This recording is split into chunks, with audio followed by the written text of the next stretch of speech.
আলাইকুম সবাইকে আজকে কেমিস্ট্রির ম্যাথ ক্লাসটাতে স্বাগত।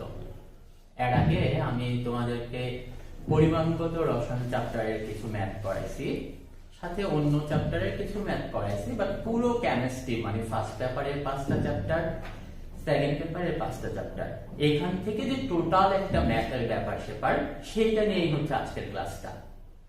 এবং আজকের ক্লাসের উদ্দেশ্য হচ্ছে আজকের ক্লাসটা করার পর আমার স্টুডেন্টদের যাতে মেডিকেল ভর্তি পরীক্ষার জন্য কেমিস্ট্রি নিয়ে আর কোনো প্রবলেম না থাকে, কেমিস্ট্রি ম্যাথ।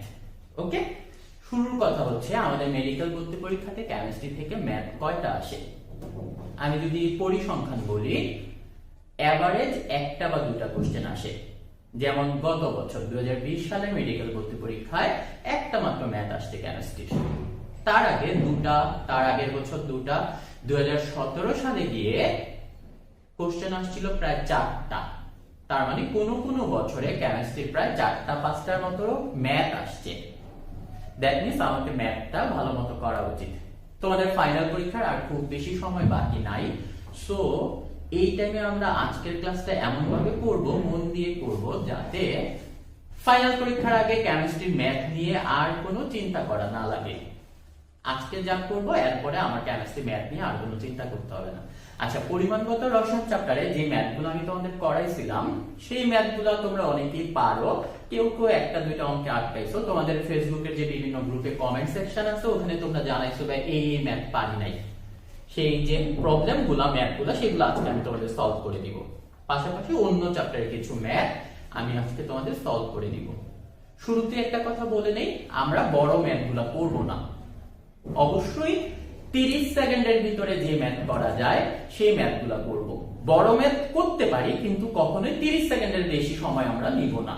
ওকে, এবং ম্যাথ করার জন্য এই যে শীটটা, রসায়ন গাণিতিক সমস্যা লেখা শীট, এই শীটটা সবার লাগবে। যারা যারা অফলাইনে ক্লাস করবে সবার কাছে দেয়া হবে, অনলাইনে তোমাদের কাছে এই টেস্টটা আপলোড করে দেয়া হবে। সো ক্লাস করার আগে এই কাগজটা নিয়ে বসতে হবে। এই কাগজটাতে 1 থেকে প্রায় 24টার মতো ম্যাথ আছে। এই 24টা নিয়ম যদি শিখতে পারো ভাইয়া, আমি বলবো মেডিকেল ভর্তি পরীক্ষায় তুমি কেমিস্ট্রি ম্যাথে কখনো আটকাবা না। ওকে, ঠিক আছে, ম্যাথ শুরু করি। যে যেখান থেকে প্র্যাকটিস করো না কেন, যারা অনলাইনে ক্লাসটা দেখবা কখনোই ক্যালকুলেটর ব্যবহার করবা না।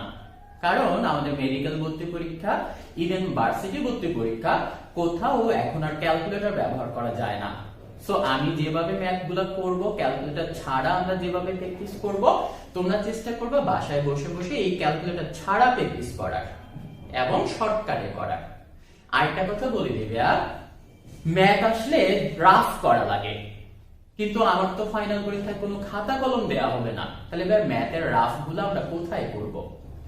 তোমার ফাইনাল পরীক্ষার যে কোশ্চেনটা থাকে, এরকম 4 পেজের একটা কোশ্চেন, কোশ্চেনের নিচে দেখবা এরকম আধা ইঞ্চি বা 1 ইঞ্চি ফাঁকা জায়গা থাকে। ওই ফাঁকা জায়গায় তুমি যদি রাফ করো কোনো অসুবিধা নাই। ফাইনাল পরীক্ষায় কোনো দাগ দেওয়া যাবে না, লেখা যাবে না, এমন কোনো নিয়ম নাই।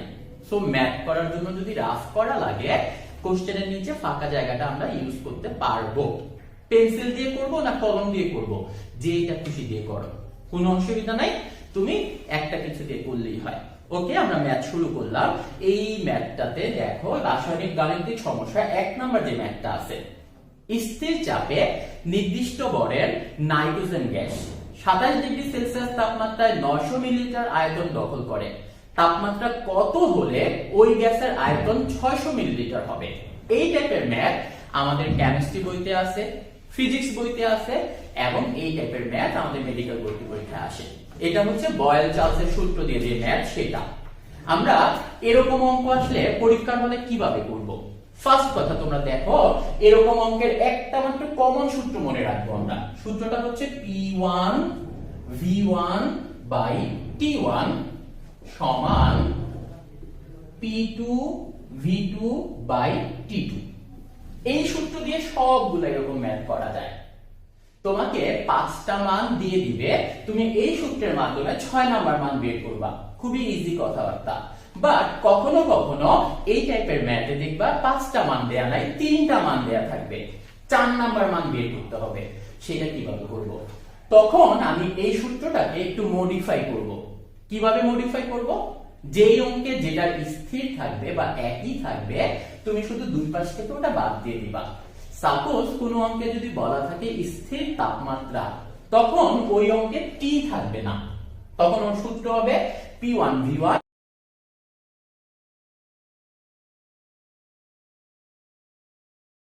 is equal to P2 V2। যদি বলা হয় স্থির চাপ, দ্যাট মিন্স চাপ P থাকবে না, দুই পাশ থেকে P বাদ দিয়ে দিলে সূত্র হবে V1 by T1 সমান V2 by T2। তাহলে যদি বলা হয় স্থির আয়তন অথবা একই আয়তন অথবা সিলিন্ডারের যে অঙ্কগুলো থাকে, সিলিন্ডার মানে তার আয়তন ফিক্সড স্থির, তাহলে B থাকবে না, সূত্র হবে P1 by T1 সমান P2 by T2। তাহলে এই অঙ্কের জন্য ফার্স্ট কাজ হচ্ছে সূত্রটা বুঝতে হবে। এখানে লেখা আছে 1 নাম্বার ম্যাথে স্থির চাপ, দ্যাট মিন্স এইখানে P থাকবে না, তাহলে P বাদ দিয়ে দিলে এই অঙ্কের সূত্র হবে V1 by T1 সমান V2 by T2। তাহলে জাস্ট মান বসাবো, হিসাব করব, কথা শেষ। কিন্তু ঝামেলা হচ্ছে টেম্পারেচার আমরা অনেকেই তাড়াহুড়ো করে করতে যে ডিগ্রি সেলসিয়াসে করে ফেলি, এটা খেয়াল রাখবো। আমরা টেম্পারেচার গুলোকে কেলভিনে নিয়ে করব। কিভাবে করতে হয় কেলভিনে নিয়ে? ডিগ্রি সেলসিয়াসের সাথে 273 যোগ করলেই হবে সেটা কেলভিন। যেমন এখানে আছে 27 ডিগ্রি সেলসিয়াস, দ্যাট মিন্স 27 এর সাথে 273 যোগ করব 300 কেলভিন। আয়তন আছে V1 900 মিলিলিটার, দেন V2 দেয়া আছে 600 মিলিলিটার। আমাকে বের করতে হবে T2 কত, জাস্ট মান বসাই। V1 এর এখানে আমি বসাইলাম 900, then T1 27 degree Celsius, that means 300 kelvin.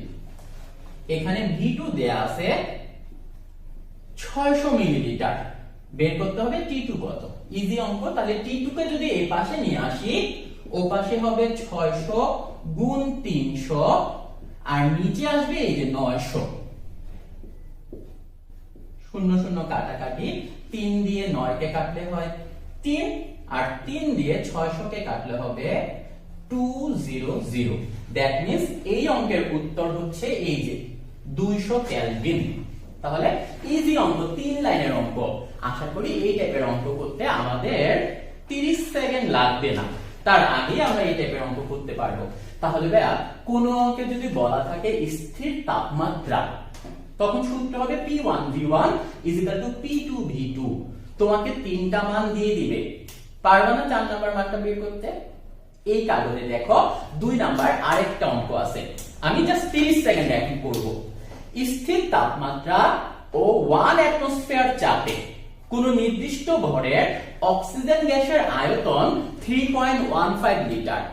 ওই অক্সিজেন গ্যাসের চাপ বৃদ্ধি করে 2.5 অ্যাটমসফিয়ার করা হলো, তখন আয়তন কত হবে? তাহলে এই অঙ্কে ফার্স্ট আমরা খেয়াল করব কোনটা স্থির। বলা আছে তাপমাত্রা স্থির, দ্যাট মিন্স 2 নাম্বার অঙ্কটার সূত্র হবে P1 V1 is equal to P2 V2। Just মান বসাবো, হিসাব করলে অঙ্ক হয়ে যাবে। P1 এর মান হচ্ছে 1 অ্যাটমসফিয়ার, V1 এর মান হচ্ছে 3.15, P2 এর মান দেয়া আছে 2.5, আমাকে বের করতে হবে V2 কত। তাহলে V2 is equal to 3.15 ভাগ করব 2.5 দিয়ে। ঝামেলা হচ্ছে ক্যালকুলেটর তো নাই, ক্যালকুলেটর ছাড়া এই টাইপের হিসাবগুলা আমরা হয়তো একুরেট পারবো না, বাট কাছাকাছি পারবো। এবং একটা জিনিস মনে রাখবা, মেডিকেল ভর্তি পরীক্ষাতে কেমিস্ট্রি ফিজিক্স যেই ম্যাথই আসুক না কেন, অপশনগুলা 4টা কখনোই খুব কাছাকাছি থাকে না, যথেষ্ট পরিমাণ গ্যাপ থাকে। তোমাদের কাছে কোশ্চেন ব্যাংক একটা বই দেয়া আছে, তুমি বিগত 5 বছর বা 7 বছরের কোশ্চেনও যদি দেখো, ওখানে ম্যাথগুলাতে দেখবা পাশাপাশি খুব কাছাকাছি 4টা অপশন কখনোই থাকবে না, গ্যাপ থাকবে। তাহলে আমরা কাছাকাছি একটা উত্তর বের করি। 2.5 উপরে যদি থাকতো 2.5 1 হতো, বাট এখানে আছে 3 এর চেয়ে একটু বেশি, তাহলে এটাকে ভাগ করলে 1 এর চেয়ে সামান্য একটু বেশি হবে, 1.2 অথবা 3। তাহলে এই অঙ্কটার উত্তর হচ্ছে 1.3 লিটার। 1.3 কাছাকাছি যেটা দেখবো সেটা উত্তর। এই টাইপের অঙ্ক বইয়ে আরো 4, 5টা 6টা আছে। আশা করি এরকম সব অঙ্ক আমার স্টুডেন্টরা পারবে করতে। এবং সর্বশেষ 2017 সালে এরকম একটা কোশ্চেন মেডিকেল ভর্তি পরীক্ষায় আসছিল। লাস্ট 2 বছর 3 বছর আসে নাই, সো আশা করি 2021 সালের পরীক্ষাতে আসতে পারে। এই নিয়মটা পারবো সবাই। ওকে, তাহলে আমরা পরের অঙ্কে চলে আসবো। Back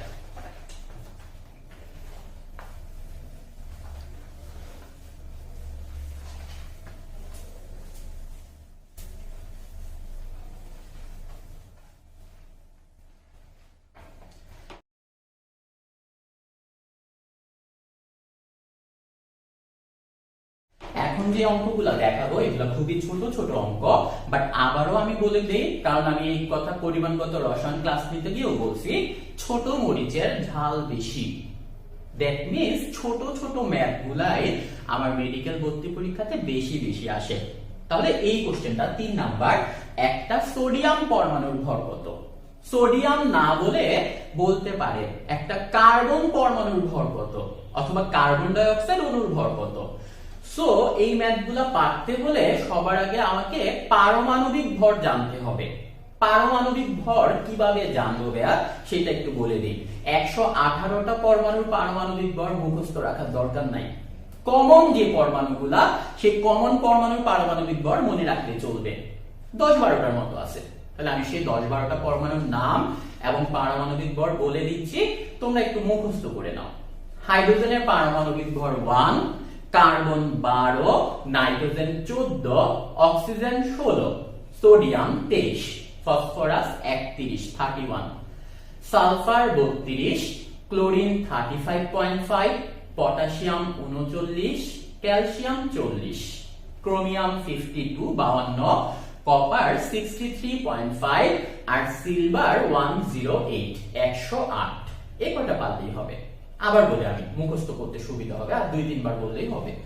hydrogen 1, carbon 12, nitrogen 14, oxygen 16, sodium 23, phosphorus 31, sulphur 32, chlorine 35.5, potassium 39, calcium 40, chromium 52, copper 63.5 আর silver 108, 108।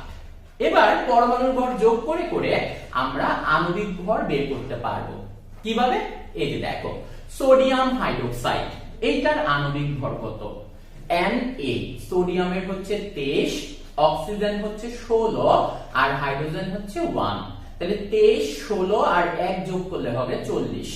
Sulphur dioxide SO2, sulphur হচ্ছে 32, অক্সিজেন 16, কিন্তু দুইটা অক্সিজেন, তাহলে 16 16 32। তাহলে আগে সালফারের 32 আর দুইটা অক্সিজেনের 32 যোগ করলে হবে 64, 64। তাহলে এভাবে আগে আমাদেরকে পারমাণবিক ভর বা আণবিক ভর জেনে নিতে হবে। একটা সোডিয়াম পরমাণুর ভর কত? আমরা জানি সোডিয়ামের পারমাণবিক ভর হচ্ছে 23 এবং 23 গ্রামে সোডিয়াম থাকে 1 মোল। একটা না কিন্তু 1 মোল, এবং 1 মোলের মান হচ্ছে অ্যাভোগাড্রো সংখ্যার সমান। অ্যাভোগাড্রো সংখ্যার মান আমরা জানি 6.023 × 10⁻23। দ্যাট মিন্স এতটা পরমাণুর ভর হচ্ছে 23। একটা সোডিয়াম পরমাণুর ভর কি হবে? উত্তর হবে 23 ভাগ অ্যাভোগাড্রো সংখ্যা, 6.023 × 10⁻23। সবই ঠিক আছে কথা, ঝামেলা হচ্ছে ক্যালকুলেটর ছাড়া এত বড় বড় হিসাবগুলো পরীক্ষার হলে কিভাবে করব? খুবই ইজি। কিভাবে? দেখো, 10⁻23 এটা নিচে আছে, আমি যদি এটাকে নিচ থেকে উপরে নিয়ে যাই এটা হয়ে যাবে -23। তাহলে আমার এই ঝামেলাটা শেষ। বাকি থাকলো 6.02, খুবই ছোট সংখ্যা। আমরা যেহেতু ক্যালকুলেটর নাই, এটাকে 6 ধরে নিব।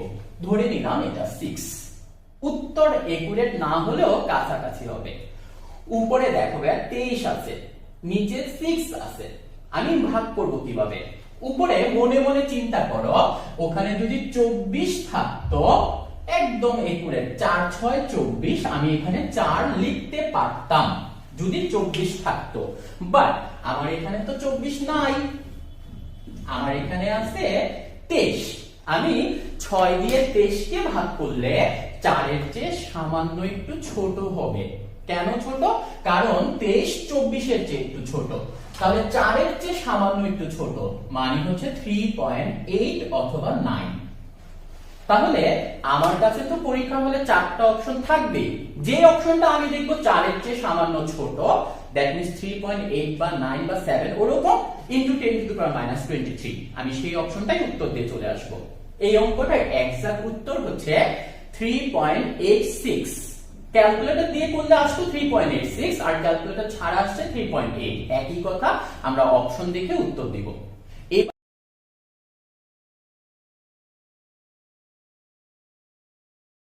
এবার এই অঙ্কটা পরীক্ষাতে সোডিয়াম 23 না দিয়ে যদি কার্বন ডাই অক্সাইড দেয়, কি করব? দেখো, কার্বন ডাই অক্সাইড হচ্ছে 44, তাহলে আমি এখানে লিখলাম 44। 6 দিয়ে 44 কে ভাগ করব কিভাবে? 6 7 42, তাহলে যদি এখানে 42 থাকতো, এখানে আমি লিখতাম 7, কিন্তু 42 না 44 আছে, 44 হচ্ছে 42 এর চেয়ে একটু বেশি, সো এটা হবে 7 এর চেয়ে একটু বেশি, 7.2 অথবা 3 ইনটু 10 টু দি পাওয়ার -23। বাস। তাহলে এই টাইপের অঙ্ক যেভাবে আসুক, আশা করি তোমরা পারবা।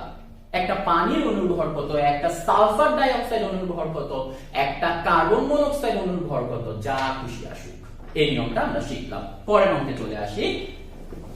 16 গ্রাম অক্সিজেন গ্যাসে কয়টা অণু থাকে? এখানে 4 নাম্বার যে ম্যাথটা, সেটা হচ্ছে কয়টা অণু সেটা বের করা। অক্সিজেন অণু, অণু মানে হচ্ছে আণবিক ভর বের করতে হবে। আমরা জানি O2, অক্সিজেনের আণবিক ভর হচ্ছে 32। 32 গ্রামে কয়টা অণু থাকে? অ্যাভোগাড্রোর সংখ্যা সমান 6.023 ইনটু 10 টু দি পাওয়ার 23। আমি এটাকে ছোট করে ধরলাম 6। তাহলে খেয়াল করে দেখো, পরীক্ষায় 32 থাকবে না, এর অর্ধেক থাকবে অথবা ডাবল থাকবে বা ট্রিপল থাকবে। এখানে আছে 16 গ্রাম অক্সিজেনে কয়টা অণু থাকে, তাহলে 32 এর অর্ধেক হচ্ছে 16, তাহলে উত্তর হবে অ্যাভোগাড্রোর সংখ্যার অর্ধেক, that means 3 into 10 to the power 23। তাহলে পরীক্ষা যদি বলে 8 গ্রাম অক্সিজেনে কয়টা অণু থাকে, তখন আরো অর্ধেক হবে, 1.5 ইনটু 10 টু দি পাওয়ার 23। তাহলে পরীক্ষায় যদি বলে 32 এর ডাবল 64, 64 গ্রাম অক্সিজেন গ্যাসে কয়টা অণু থাকে, তখন এটা ডাবল হবে, 6 এর ডাবল হচ্ছে 12 ইনটু 10 টু দি পাওয়ার 23। বুঝা গেল সবার? তাহলে এরকম অঙ্ক আশা করি আমরা পারবো। এখানে অক্সিজেন দেয়া আছে, পরীক্ষায় অক্সিজেন নাও দিতে পারে, পরীক্ষায় দিতে পারে carbon die oxide, sulphur die oxide, ওটার আণবিক ভরের অর্ধেক অথবা 4 ভাগের 1 ভাগ অথবা ডাবল ট্রিপল, যা থাকুক এগুলা 1 সেকেন্ডের অঙ্ক। ওকে, পরের অঙ্কে চলে আসি। 5 নাম্বারটা দেখো, এসটিপি তে একটি গ্যাসের ঘনত্ব 1.25 গ্রাম পার লিটার, 27 ডিগ্রি সেলসিয়াস তাপমাত্রায় আরএমএস বেগ কত হবে? এটা পরিবেশ রসায়ন চ্যাপ্টারের অঙ্ক। আরএমএস বেগ, ঘনত্ব 1.25 গ্রাম পার লিটার। তাহলে খেয়াল করে দেখো, ঘনত্ব আমরা জানি ঘনত্ব ইজ ইকুয়াল টু ভর বাই আয়তন, আণবিক ভর বা আয়তন। তাহলে আণবিক ভর কি হবে? ভর ইজ ইকুয়াল টু ঘনত্ব গুণ আয়তন। তাহলে আমরা আণবিক ভর এখান থেকে বের করতে পারি। ঘনত্ব দেয়া আছে অঙ্কে 1.25, গুণ করতে হবে আয়তন। এসটিপি কথাটা আছে 5 নাম্বার অঙ্কের শুরুতে, আমরা জানি এসটিপি তে আয়তন হয় 22.4 লিটার। তাহলে 22.4 গুণ 1.25 কত হবে? কিভাবে 0.25 এর গুণ 0.75 এর গুণ করতে হয়, এটা আমি তোমাদের পরিমাণগত রসায়ন চ্যাপ্টারে ম্যাথ করানোর সময় দেখাইছি, আবার বলে দিতেছি। যখন গুণ করব আগে এই 1 বা 2 বা 3 দশমিকের আগে যেটা থাকবে ওটার সাথে গুণ করতে হবে। এখানে দেখো 22.4 1, তাহলে 22.4 একে 22.4 সাথে এই যে 0.25 ওটার জন্য যোগ করব কত? আমরা জানি 0.5 মানে অর্ধেক, 0.25 মানে তারও অর্ধেক, দ্যাট মিন্স 4 ভাগের 1 ভাগ। তাহলে যোগ করার সময় 22.4 এর 4 ভাগের 1 ভাগ, তাহলে 22.4 এর অর্ধেক হচ্ছে 11.2, তার আরো অর্ধেক হচ্ছে 5.6, এটা যোগ করতে হবে। এই 0.25 এর জন্য আসছে 5.6, এই কয়টা যোগ করলে দেখো 22 আর 5 এ 27, 0.4 আর 0.6 হচ্ছে 128। তাহলে এখানে আণবিক ভর হচ্ছে 28। অঙ্কে কিন্তু আণবিক ভর বের করতে বলে নাই, বলা হচ্ছে 27 ডিগ্রি সেলসিয়াস তাপমাত্রায় আরএমএস বেগ কত হবে। আরএমএস বেগের সূত্র আছে, সেটা আমি একটু দেখাই দিই। এই অঙ্কটা ডাবল স্টেপের অঙ্ক, তোমাকে সরাসরি আণবিক ভর বের করতে বলতে পারে, আবার আরএমএস বেগও বের করতে বলতে পারে। আরএমএস বেগের সূত্র হচ্ছে C = √3RT/m, √3 r এর মান আমরা জানি 8.321, ধরি কাছাকাছি, আমার ক্যালকুলেটর তো নাই, আমি কাছাকাছি উত্তর বের করব। T দেয়া আছে 27 ডিগ্রি সেলসিয়াস, কেলভিনে নিতে হবে 300, আর আণবিক ভর আমরা পাইছি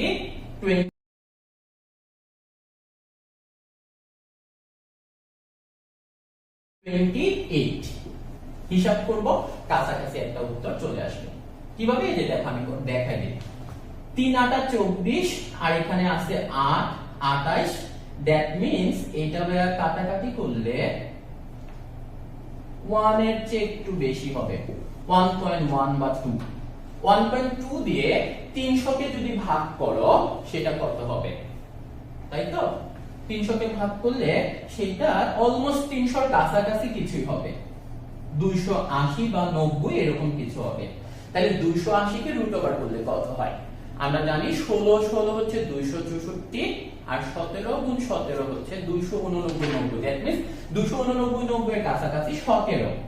তাহলে এই অঙ্কটার উত্তর 17 এর কাছাকাছি। আরএমএস বেগ কত? 17। ওকে, এত বড় ম্যাথ নাও আসতে পারে, বাট দুইটা স্টেপের অঙ্ক। তোমাকে সরাসরি আণবিক ভর দিয়ে দিতে পারে, টেম্পারেচার দিয়ে দিতে পারে, এইটা আসতে পারে, অথবা ওই যে উপরের অঙ্কটা আণবিক ভর বের করো, ঘনত্ব দেয়া আছে, ওইভাবে আসতে পারে। তাহলে আমি এখানে একসাথে তোমাদের দুইটা অঙ্ক শিখাই দিলাম। মেডিকেল ভর্তি পরীক্ষায় এরকম বড় আসবে না, যে কোনো একটা স্টেপ আসবে। হয় বলতে পারে আণবিক ভরটা বের করো, অথবা আণবিক ভর দিয়ে দিবে আরএমএস বেগ বের করো। সো এই দুইটা নিয়ম আশা করি তোমরা পারবে। আমরা পরের নিয়মে চলে আসবো।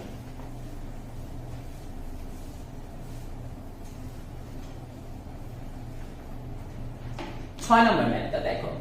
একই তাপমাত্রা ও চাপে কোন পাত্রের একটি ছিদ্র পথে একটি অজ্ঞাত গ্যাস এবং ক্লোরিনের পৃথকভাবে নিঃসরণ হার যথাক্রমে 6.5, মানে অজ্ঞাত গ্যাসের 6 আর ক্লোরিনের 5। ক্লোরিনের ঘনত্ব 36 হলে অজ্ঞাত গ্যাসের ঘনত্ব কত, অথবা আণবিক ভর কত? সূত্রটা খুবই কমন, এই সূত্রটা দেখে নাও। R1/R2 is equal to √d2/d1। এটা হচ্ছে নিঃসরণ হার, আর এটা হচ্ছে ঘনত্ব। এখানে R1/R2 এর মান দেয়া আছে 6/5। দেন ক্লোরিনের জন্য D2 দেয়া আছে 36, তাহলে D1 এর মান কত, ঘনত্বটা কত? তাহলে আমি √ওভার উঠাই দেই, এই পাশে স্কয়ার করে দেই। 36/25 is equal to এই পাশে 36/d1। দেখো এমন সংখ্যাগুলোই পরীক্ষায় দেয় যেটা কিনা কাটাকাটি করা যায়। 36 আসছে, তাহলে এই পাশে d1 নিয়ে আসলে ও পাশে হবে 36 × 25, আর এই 36 টা নিচে চলে আসবে, কাটাকাটি হলে এটা হবে 25। তাহলে ওই অজ্ঞাত গ্যাসের ঘনত্ব কত? উত্তর হচ্ছে 25। আবার বলা হচ্ছে দেখো আণবিক ভর কত? ইজি হিসাব, আমরা জানি আণবিক ভর ঘনত্বের দ্বিগুণ। তাহলে ঘনত্ব যদি হয় 25, আণবিক ভর হবে 25 × 2, দ্যাট মিন্স 50। ওকে, তাহলে এই অঙ্কটা শেষ। পরিবেশ রসায়ন চ্যাপ্টার থেকে এই দুটো অঙ্ক যথেষ্ট। এটা একটু দেখো। 7 নম্বর ম্যাথ, আমরা পরের ম্যাথে চলে আসতেছি।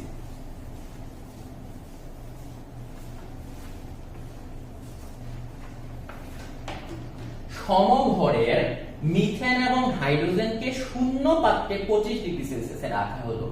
হাইড্রোজেনের আংশিক চাপ মোট চাপের কত ভগ্নাংশ?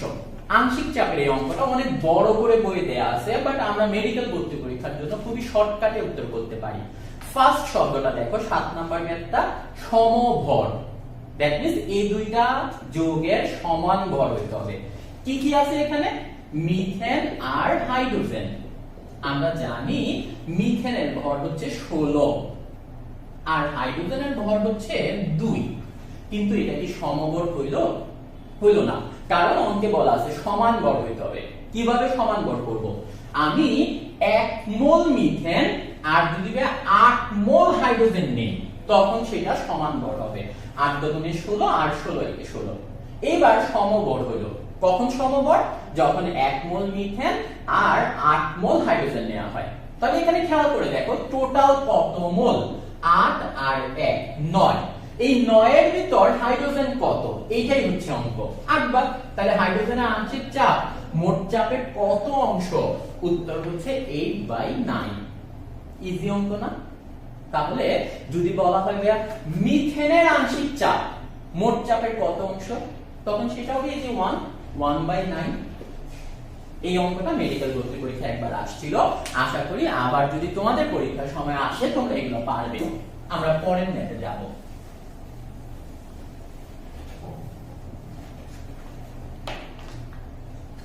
আট নম্বর ম্যাথটা দেখো। এসটিপিতে 60 লিটার নাইট্রোজেন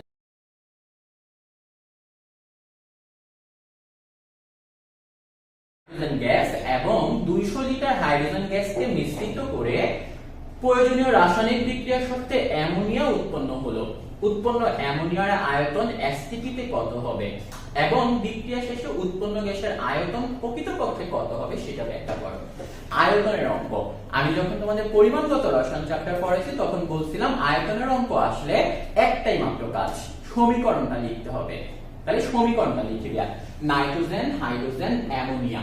এই যে দেখো সমীকরণ N2 + 3H2 সমান 2NH3 হ্যাবার পদ্ধতি। এখানে খেয়াল করে দেখো নাইট্রোজেন 1 মোল, হাইড্রোজেন 3 মোল আর অ্যামোনিয়া 2 মোল। আমরা জানি 1 মোল মানে 22.4 লিটার, তাহলে 3 মোল মানে 3 গুণ 22.4 লিটার আর 2 মোল মানে 2 গুণ 22.4 লিটার। সবার সাথে দেখো এখানে 22.4 আছে, তাহলে আমি যদি এরপর সবাইকে 22.4 দিয়ে মনে মনে ভাগ করি, তাহলে উপরে নিচে 22.4 কাটাকাটি হয়ে যাবে না? 22.4 কাটাকাটি হয়ে গেলে আমার কাছে বাকি থাকবে শুধু 1 লিটার, 3 লিটার, 2 লিটার। সহজ কথা আমি বলতে চাচ্ছি, তোমরা যত মোল তত লিটার ধরে নাও, তাহলে তো অঙ্কটা হয়ে যায়। তার মানে এখানে নাইট্রোজেন আছে 1 লিটার, হাইড্রোজেন আছে 3 লিটার আর অ্যামোনিয়া আছে 2 লিটার। তাহলে অঙ্কটা দেখো, অঙ্কে বলা হচ্ছে 60 লিটার নাইট্রোজেন এবং 200 লিটার হাইড্রোজেন থেকে অ্যামোনিয়া কতটুকু হবে। এখানে 60 লিটার যদি নাইট্রোজেন হয় তাহলে হাইড্রোজেন হবে 3 গুণ 60 মানে 180 লিটার। কিন্তু দেখো অঙ্কে বলা আছে হাইড্রোজেন 200 লিটার দিছে। 200 লিটার হাইড্রোজেন দিলেও এখানে পুরোপুরি হাইড্রোজেন বিক্রিয়া করবে না, 180 বিক্রিয়া করবে আর বাকি থেকে যাবে 20 লিটার। অ্যামোনিয়া কত হবে? 1 থেকে অ্যামোনিয়া হয় 2, তাহলে 60 থেকে কত হবে? 2 গুণ 60 মানে 120। তাহলে অঙ্কে বলা হচ্ছে অ্যামোনিয়া কত লিটার হবে, তখন সেটার উত্তর হচ্ছে 120 লিটার। কিন্তু আবার বলা হচ্ছে বিক্রিয়ার শেষে উৎপন্ন গ্যাসের আয়তন প্রকৃতপক্ষে কত হবে।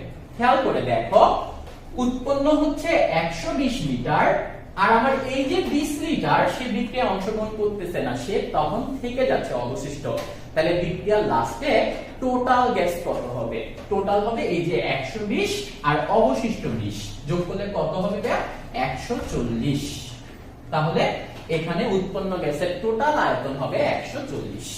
এই অঙ্কটা খুবই ইজি, জাস্ট একটাই ঝামেলা লাগাইছে, এই 20 অবশিষ্ট থাকে, এটা খেয়াল রাখলে হয়। বইয়ে এই অঙ্কটা অনেক বড় করে করে দেয়া আছে, বাট আমাদের বড় করে করার দরকার নাই। আরেকটা অঙ্ক দেখো 9 নাম্বারটা।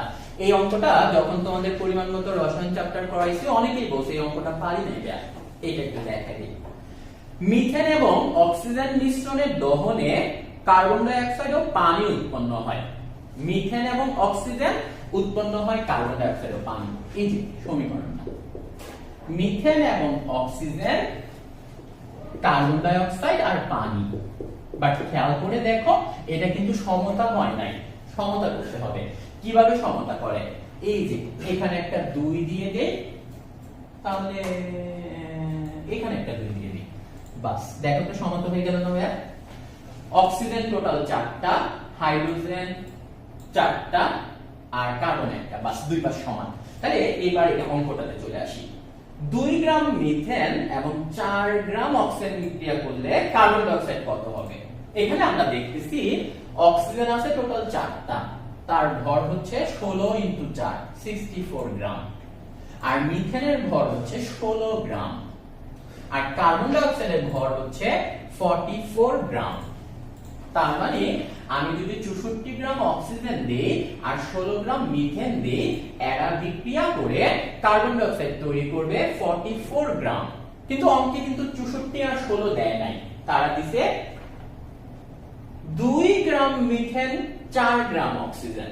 তাহলে আমি পারমাণ ছোট করি, 64 এর সাথে মিথেন বিক্রিয়া করে 16, তাহলে অর্ধেক 32 এর সাথে বিক্রিয়া করবে 8, আরো অর্ধেক 16 এর সাথে বিক্রিয়া করবে 4, 8 এর সাথে বিক্রিয়া করবে 2, 4 এর সাথে বিক্রিয়া করবে 1। দ্যাট মিন্স এখানে অক্সিজেন 4 গ্রাম দেয়া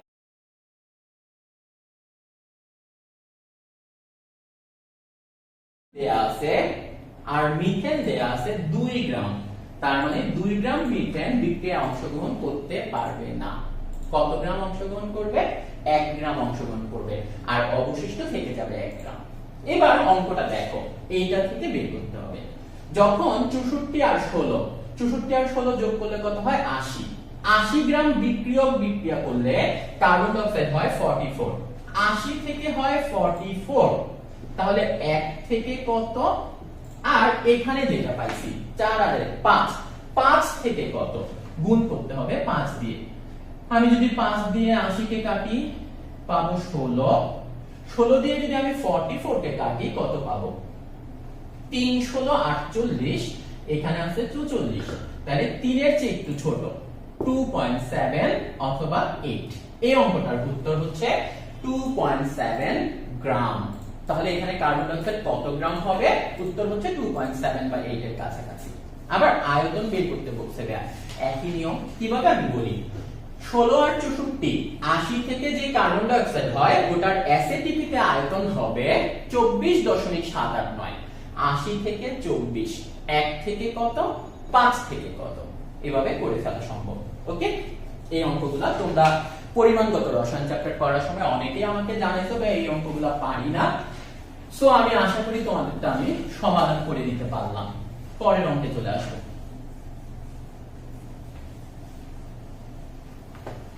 10 নাম্বার, কোন লবণের দ্রবণের ঘনমাত্রা 1.25 গ্রাম পার লিটার, ppm এ কত? একটা সহজ সূত্র মনে রাখবা, ppm মিলিগ্রাম পার লিটার। এটা একটা সহজ সূত্র। তাহলে ppm বের করব কিভাবে? মিলিগ্রাম পার লিটার থেকে। এই অঙ্কে 10 নম্বরে বলা আছে 1.25 গ্রাম পার লিটার। 1.25 গ্রাম পার লিটারকে মিলিগ্রামে নাও। কিভাবে? আমরা গ্রাম থেকে মিলিগ্রাম বানাইতে হলে 1000 দিয়ে গুণ করে দিব শুধু। তাহলে 1.25 গুণ 1000, সেটা গ্রাম থেকে হয়ে যাবে মিলিগ্রাম পার লিটার। তাহলে 1.25 গুণ 1000 মানে হচ্ছে 1250 মিলিগ্রাম পার লিটার। আর আমরা জানি ppm মানে মিলিগ্রাম পার লিটার। তাহলে এই অঙ্কের ppm কত? উত্তর হচ্ছে 1250। ওকে, 11 নম্বরটা দেখো, সেম অঙ্ক, খালি এককটা চেঞ্জ করেছে। এবার দিছে ঘনমাত্রা 0.5 মিলিগ্রাম, কিন্তু লিটারের জায়গায় দিছে মিলিলিটার। তাহলে 0.5 মিলিগ্রাম পার মিলিলিটার থেকে ppm করব। মিলিলিটারকে লিটার করতে হলে সেম 1000 দিয়ে উপরেরটাকে গুণ করে দিতে হবে। এটা হয়ে যাবে মিলিগ্রাম পার লিটার। 0.5 ইনটু 1000 মানে হচ্ছে অর্ধেক, 500 মিলিগ্রাম পার লিটার। আর আমরা জানি ppm এর আরেক নাম হচ্ছে মিলিগ্রাম পার লিটার। তাহলে এই অঙ্কটা কত ppm? উত্তর হচ্ছে 500। তাহলে আশা করি ppm এর এই অঙ্কগুলো আমার স্টুডেন্টরা সবাই করতে পারবে।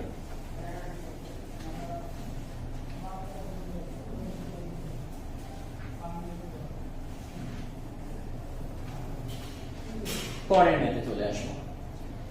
12 নম্বর ম্যাথটা দেখো, ডাক্তারদের পছন্দের একটা ম্যাথ। কোন ডায়াবেটিক রোগীর 25 মিলিলিটার রক্তের মধ্যে 26 গ্রাম গ্লুকোজ আছে, এটাকে ppm করো, আবার বলছে পার্সেন্টেজ করো। তাহলে কি বলা আছে সেটা দেখা দিই।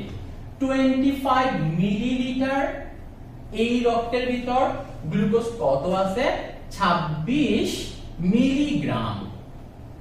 তাহলে এটাকে পার্সেন্টেজ করতে হবে। 25 এ আছে 26, একে কত, 100 তে কত, সেটাই ঐকিক নিয়মের অঙ্ক ব্যাস। তাহলে একে আছে 26 ভাগ 25, 100 তে কত আছে? গুণ করতে হবে 100 দিয়ে। আমরা 25 দিয়ে যদি 100 কে কাটি পাবো হচ্ছে 4। 26 গুণ 4 কত? 26 দুগুণে 52, 52 আবার ডাবল করতে হবে 104। তাহলে পার্সেন্টেজ এককে এটা কত হবে? 104%। আবার বলা হচ্ছে ppm করো। আমরা জানি ভাইয়া ppm মানে মিলিগ্রাম পার লিটার। এখানে 25 মিলিলিটারে কত? তাহলে 1000 এ কত সেটা বের করি। 100 তে যদি হয় 104, তাহলে 1000 এ হবে 104 এর পরে একটা শূন্য, 1040। তাহলে 1000 মিলিলিটারে গ্লুকোজ কতটুকু আছে? 1040 মিলিগ্রাম। এবার একটু খেয়াল করে দেখো, 1040 মিলিগ্রাম কতর ভিতরে? পার 1000 মিলিলিটারের ভিতরে। আমরা জানি 1000 মিলিলিটার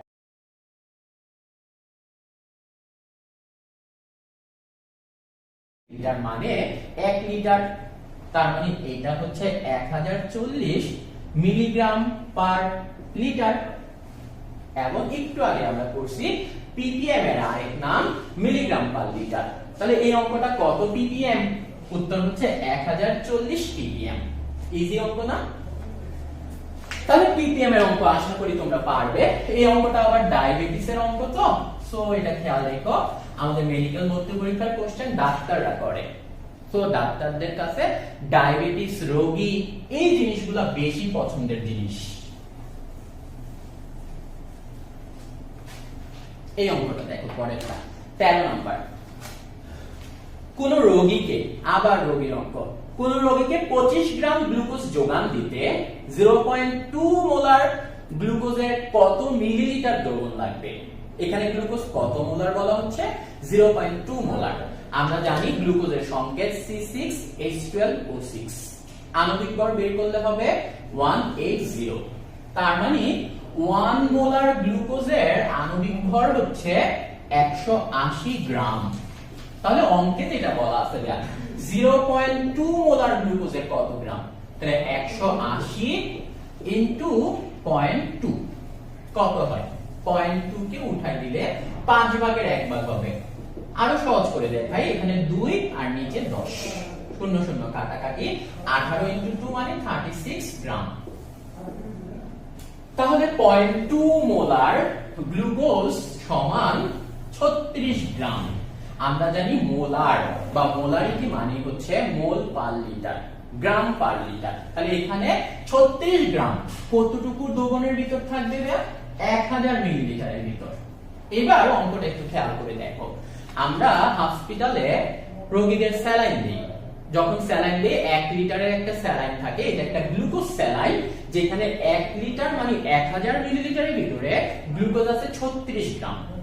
তার মানে আমি যদি রোগীর শরীরে পুরো 1000 মিলিলিটার দিয়ে দেই, ওই স্যালাইন থেকে রোগীর শরীরে গ্লুকোজ যাবে 36 গ্রাম। কিন্তু এখানে বলা হচ্ছে রোগীকে 36 গ্রাম দিও না। 36 গ্রাম না দিয়ে এখানে রোগীকে কতটুকু দিতে বলতেছে? 25 গ্রাম। তাহলে 25 গ্রাম দিতে হলে কত ml দিতে হবে? এটা ঐকিক নিয়মে বের করা যাবে। কিভাবে ঐকিক নিয়ম করব সেটা একটু দেখে নাও। আচ্ছা, এইটা দেখো, এখানে 1000 মিলিলিটার দ্রবণের ভিতরে গ্লুকোজ আছে 36 গ্রাম। তার মানে 36 গ্রাম কততে আছে? 1000-এ, তাহলে 1 গ্রাম কততে আছে? 1000 ভাগ 36। তাহলে অঙ্কে যেটা বলা হচ্ছে 25 গ্রাম, তাহলে 25 গ্রাম কত মিলিলিটার ভিতর থাকবে? ইনটু 25 হিসাব করলেই হবে। তাহলে হিসাবটা দেখাই। 36 আমরা এটাকে 35 ধরে নিই, কাছাকাছি হবে। তাহলে 5 দিয়ে কাটা যাবে, 5 5 25, 5 7 35। 7 দিয়ে আমরা যদি 1000 কে কাটি, 7 একে 7, বাকি থাকবে 3 30, 4 7 28, বাকি থাকবে 2 0 21, তার মানে 3 7 21, 143 গুণ 5, 140 গুণ 5 হচ্ছে 700, 700 এর কাছাকাছি কিছু একটা। তার মানে আমি রোগীকে যদি 25 গ্রাম গ্লুকোজ দিতে চাই, তার শরীরে ওই স্যালাইনটার কতটুকু দিব? 700 গ্রামের কাছাকাছি। তাহলে এই অঙ্কটার উত্তর 700 গ্রামের কাছাকাছি। এটা খেয়াল রেখো, এটা একটু বড় অঙ্ক হলো, এটা রোগীর অঙ্ক, তো এই কারণে আমি করাই দিলাম ভাইয়া। কারণ ডাক্তারদের কাছে রোগী, গ্লুকোজ এগুলো খুবই পছন্দের টপিকস, তো এগুলো ভালো মতো করতে হবে। এবার 14 15 16 17 18 এই 5টা অঙ্ক দেখো, এগুলো সব একবারে করাবো। তোমাদের তড়িৎ রসায়ন চ্যাপ্টার থেকে যদি কোনো ম্যাথ আসে, সেটা একটা সূত্রই আছে ম্যাথ আসার মতো, W = ZIT, সেই সূত্রটা দিয়ে অঙ্ক করব। কিভাবে আমি দেখাই দিই। এই W = ZIT।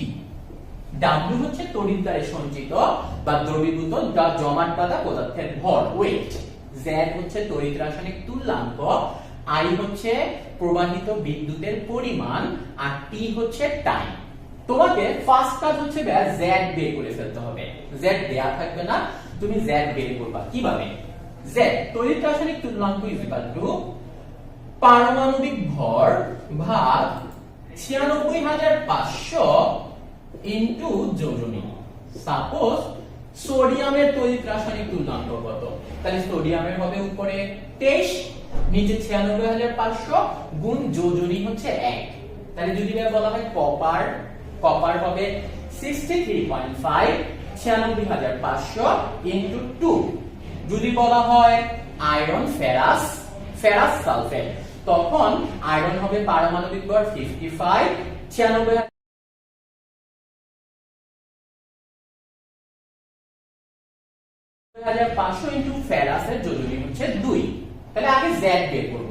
যেটাই থাকুক, এখানে যেমন একটা অঙ্কে আছে কপার, একটা অঙ্কে আছে হচ্ছে ক্রোমিয়াম সালফেট, তাহলে ক্রোমিয়াম হচ্ছে 52, 96500 ইনটু 3। এই Z বের করলাম।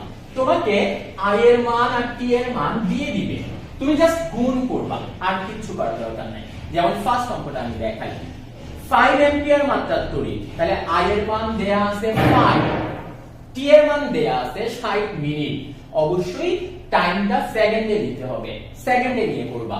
তাহলে ইনটু 60 মিনিট, তাহলে 60 ইনটু 60 সেকেন্ড। আর এখানে Z এর মান বসাবো, Z এর মান বের করে গুণ করলে যেটা হবে সেটাই হচ্ছে সঞ্চিত বা দ্রবীভূত পদার্থের ভর। তাহলে এরকম আরো প্রায় 3-4টা অঙ্ক আছে, 14 থেকে 18 এই নিয়মের অঙ্কগুলো করে ফেলবা। আমি আবার একটু রিপিট করে দিই। ফার্স্ট কাজ হচ্ছে Z বের করব। চাইলে তোমরা তড়িৎ রাসায়নিক তুল্যাঙ্কের মান মুখস্থ করে ফেলতে পারো, কারণ এরকম অঙ্ক আসে 3টা যৌগ দিয়ে। একটা হচ্ছে কপার, একটা হচ্ছে আয়রন, ফেরাস, আর হচ্ছে ক্রোমিয়াম। এই কয়টার মান, Z এর মান মুখস্থ করে ফেলো। তোমাকে I এর মান, T এর মান দিয়ে দিবে, W বের করবা, অথবা W এর মান I এর মান দিয়ে দিবে, T বের করবা। মানে বাকি 3টা থেকে 2টা দিয়ে দিবে, বাকি মানটা বের করবো। ইজি অঙ্ক। তাহলে এই অঙ্কটা পারলে তড়িৎ রসায়ন চ্যাপ্টার থেকে আর কোনো ম্যাথ আসার মতো নাই। আমরা পরের ম্যাথে যাই, যে ম্যাথগুলো আমি তোমাদেরকে পরিমাণগত রসায়ন চ্যাপ্টারে অলরেডি একবার করাইছি, এখন আবার দেখাবো, কারণ এগুলো খুবই ইম্পর্টেন্ট ম্যাথ। পিএইচ এর ম্যাথ, পিএইচ এর ম্যাথ মেডিকেল ভর্তি পরীক্ষায় আসে, এবং সবচেয়ে বেশি যেটা আসে সেটা আমি দেখাই দেই। এইটা 0.005 মোলার H2SO4 এর পিএইচ কত, এটা সবচেয়ে বেশি আসে। আরো কিছু ম্যাথ দেখাই। এটা 0.002 মোলার নাইট্রিক অ্যাসিডের পিএইচ কত, এটা অলরেডি অনেকটা পারো, কারণ আগেও তোমাদের আমি এটা পড়াইছি, আরেকবার দেখা দিচ্ছি, কারণ এটা খুবই ইম্পর্টেন্ট একটা ম্যাথ। পিএইচ এর অঙ্ক করতে গেলে সবার আগে যেটা জানতে হবে লগের কয়েকটা মান।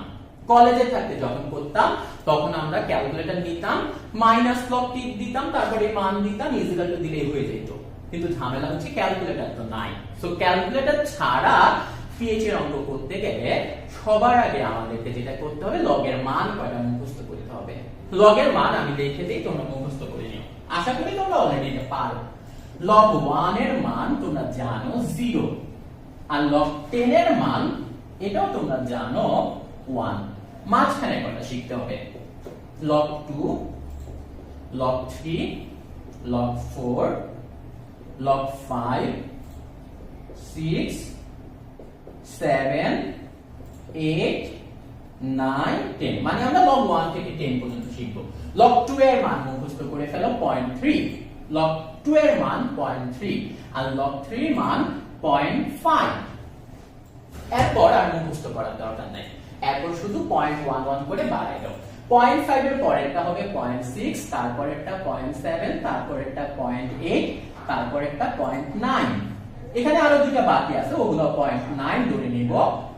0.9 এর যে সামান্য একটু বড় তারা, বাট ওই সামান্য নিয়ে আমার ক্যাচ লাগানোর দরকার নেই। এবার ক্যালকুলেটর ছাড়া পিএইচ বের করার সূত্রটা দেখে নাও। পিএইচ ইকুয়াল টু দশমিকের পর যত ঘর তত মাইনাস লাস্টে যে সংখ্যাটা থাকবে শেষ সংখ্যাটার লগের মান। দশমিকের পর যত ঘর তত মাইনাস লাস্ট সংখ্যাটা লগের মান।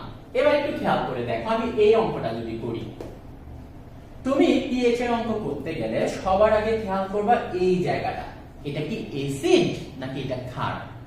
যদি হয় অ্যাসিড, মনে রাখবা এখানে বের হবে পিএইচ, কিন্তু যদি হয় ক্ষার, এখানে বের হবে পিওএইচ। তাহলে পিএইচ আর পিওএইচ দুইটাই বের হতে পারে। একটা পেলে আরেকটা বের করা যায়, কারণ আমরা জানি pH plus pOH is equal to 14। একটা পেলে আরেকটা 14 থেকে মাইনাস করতে হবে। তাহলে এই অঙ্কটা দেখলাম এটা অ্যাসিড, তার মানে বের হবে পিএইচ। দ্বিতীয় কাজ হচ্ছে খেয়াল করব এখানে অ্যাসিডটার অম্লত্ব বা ক্ষারত্ব কত। সহজ কথায় অ্যাসিড হলে এইচ কয়টা বা ক্ষার হলে ওএইচ কয়টা। যদি একের চেয়ে বেশি হয় এই মোলারিটিকে তত দিয়ে গুণ করে নিতে হবে। যদি হয় অম্লত্ব 2, গুণ করতে হবে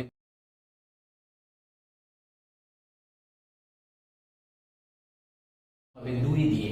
যদি হয় অম্লত্ব 3, 3 দিয়ে গুণ করতে হবে। এটা দেখো ভাই, হাইড্রোজেন একটা, তাহলে গুণ করার দরকার নাই, এখানে একটাই আছে, তাহলে এটা 0.002 দিয়ে করব। দশমিকের পরে কয় ঘর, এটা এক ঘর, এক ঘর, এক ঘর, 3 ঘর, তাহলে আমি লিখলাম 3 মাইনাস লাস্ট সংখ্যাটা 2, ওটা লগের মান log 2। আমরা জানি log 2 এর মান 0.3, তাহলে 3 মাইনাস 0.3 ইজ ইকুয়াল টু 2.7। তাহলে এই অঙ্কটার পিএইচ এর মান কত, 2.7। ওইটা দেখো H2SO4, ওখানে হাইড্রোজেন দুইটা, যেহেতু 2 আছে আমার কাজ হচ্ছে 2 দিয়ে গুণ করতে হবে। তাহলে 0.005 দিয়ে অঙ্ক করলে হবে না, কিন্তু 0.005 কে আমরা গুণ করব 2 দিয়ে। যদি হাইড্রোজেন 3টা থাকতো, অম্লত্ব 3 হলে 3 দিয়ে গুণ করতাম। এখানে 2 দিয়ে গুণ করি, 0.005 * 2 5 2 গুণা 10, তার মানে 0.01। এবার 0.01 দিয়ে এই নিয়মে অঙ্ক করি। দশমিকের পরে 2 ঘর, 2 মাইনাস log 1, log 1 এর মান হচ্ছে 0, তাহলে 2 মাইনাস 0 মানে হচ্ছে 2। তাহলে এই অঙ্কটার পিএইচ হচ্ছে 2।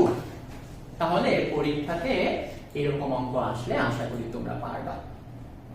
যদি অ্যাসিড না দিয়ে ক্ষার দেয় কি করবা সেটা আমি তোমাদের একটু দেখাই দিই। দেখো, ইজি অঙ্ক।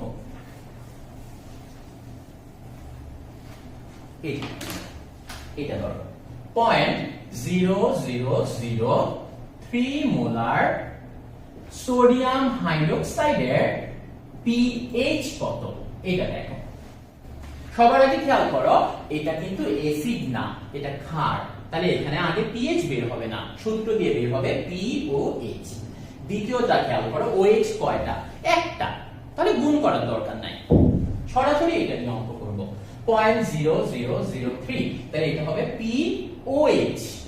দশমিকের পরে 4 ঘর 4, মাইনাস লাস্ট সংখ্যাটা 3 log 3 আমরা log 3 এর মান মুখস্থ করছি 0.5 তাহলে 4 মাইনাস 0.5 ইজ ইকুয়াল টু 3.5 তাহলে pH কত আমরা জানি pH plus pOH is equal to 14 তাহলে pOH যদি হয় 3.5 তাহলে pH হবে 14 মাইনাস 3.5 মানে pOH 14 থেকে 3.5 বিয়োগ করলে হবে 10.5 তাহলে এই অঙ্কটার pH হচ্ছে 10.5 সো pH এর এই নিয়মটা আগেও করাইছিলাম আরেকবার দেখাই দিলাম ওকে pH এর অঙ্ক আসে সো এই কারণে আমি এটা বারবার করাচ্ছি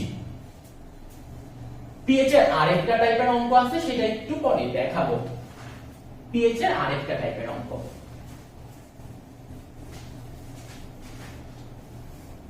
আচ্ছা পরের অঙ্কটা শিখে নাও 20 নাম্বার অঙ্কটা 10% সোডিয়াম কার্বনেট দ্রবণের মোলারিটি কত একটা পার্সেন্টেজ দেয়া আছে যৌগটার নাম সোডিয়াম কার্বনেট বের করতে হবে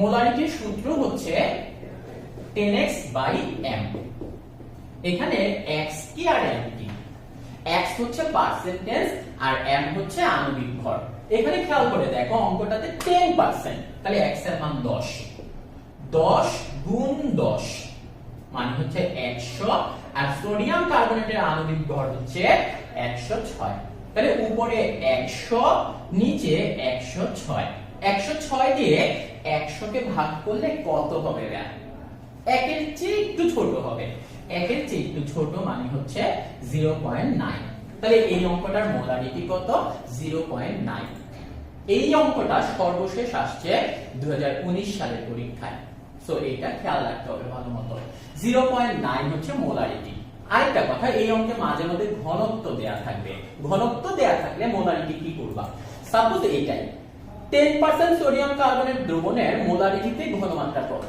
পাশে লেখা যখন সোডিয়াম কার্বনেটের ঘনত্ব 1.5 বা 2 বা 3 বা xyz যদি ঘনত্ব থাকে তখন সবার শেষে এটার সাথে ঘনত্বটা গুণ করে দিবা তাহলে ওটাই হয়ে যাবে উত্তর আর যদি ঘনত্ব না থাকে তাহলে শুধু এটাই উত্তর তাহলে এটা খেয়াল রেখো যদি ঘনত্ব থাকে তখন আমরা সবার শেষে ঘনত্বটা দিয়ে গুণ করব ওকে তাহলে মোলারিটি বের করলাম এইবার একটা pH এর অঙ্ক দেখো এটা আমাকে অনেক স্টুডেন্ট বলছে যে এই অঙ্কটা কিভাবে করে পার্সেন্টেজ দেয়া আছে pH কত 0.4% সোডিয়াম হাইড্রোক্সাইডের pH কত এটা ফার্স্ট কথা পার্সেন্টেজ থেকে মোলারিটিতে নাও মাত্রই তো শিখাইলাম 10x/m তাহলে এখানে 10 x এর মান 0.4 আর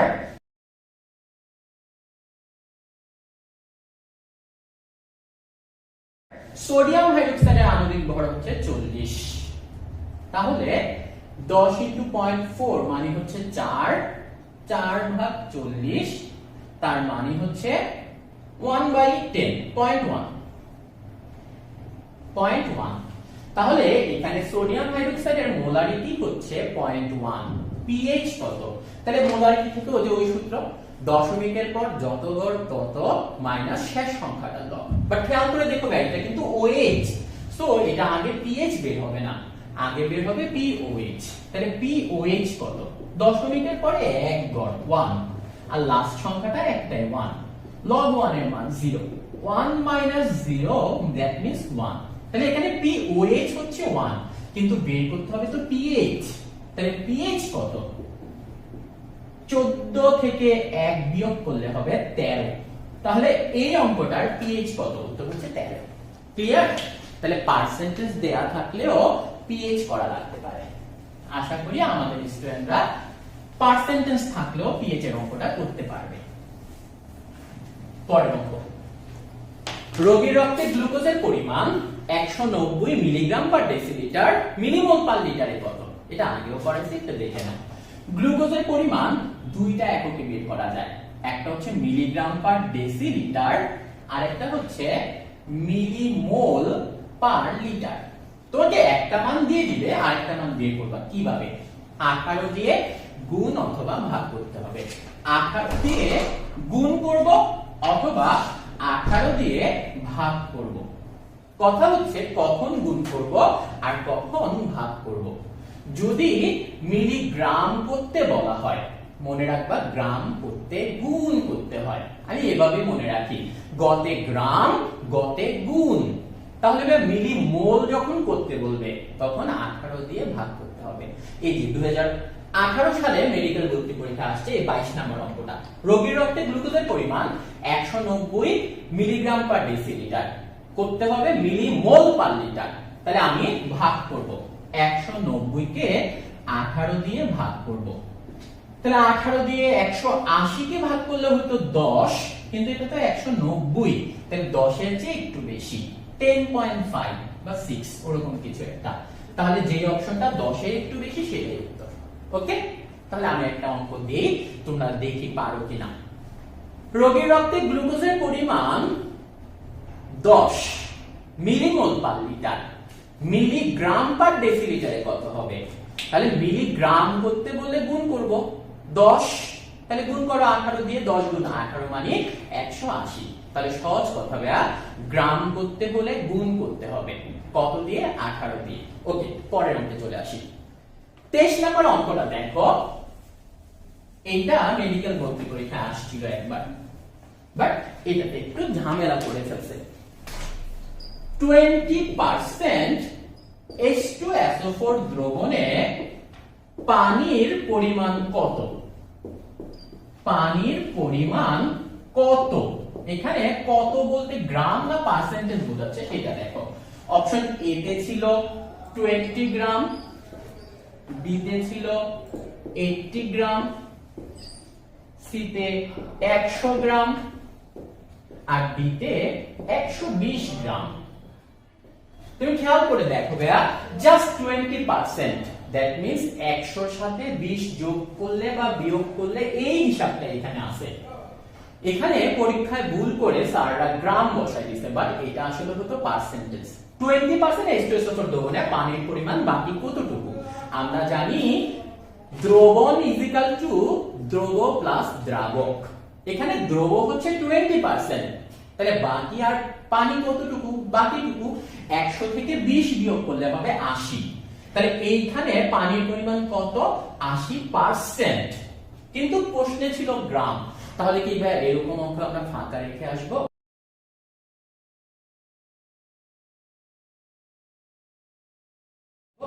নেভার। তুমি বুঝতে হবে এই অঙ্কটা আসলে স্যাররা পার্সেন্টেজ দিতে যে ভুল করে গ্রাম বসায় দিছে। কিভাবে? ওই যে 80 সাথে 20 যোগ 20 বিয়োগ, দেখো 120 20, তার মানে এই অঙ্কটা কোনো করার কিছু নাই, খালি যোগ বিয়োগ করতে হবে। তাহলে টোটাল হচ্ছে 100, এখানে H2SO4 20, বাকিটুকু পানি, বাকি কত? 80%। তাহলে এটা 80টা উত্তর দিবা। লাস্টের অঙ্ক 24, এবং এটা মেডিকেল ভর্তি পরীক্ষার কোশ্চেন 2020। দ্যাট মিন্স সর্বশেষ যে মেডিকেল ভর্তি পরীক্ষাটা হইছে সেখানে এই একটা অঙ্কই আসছিল।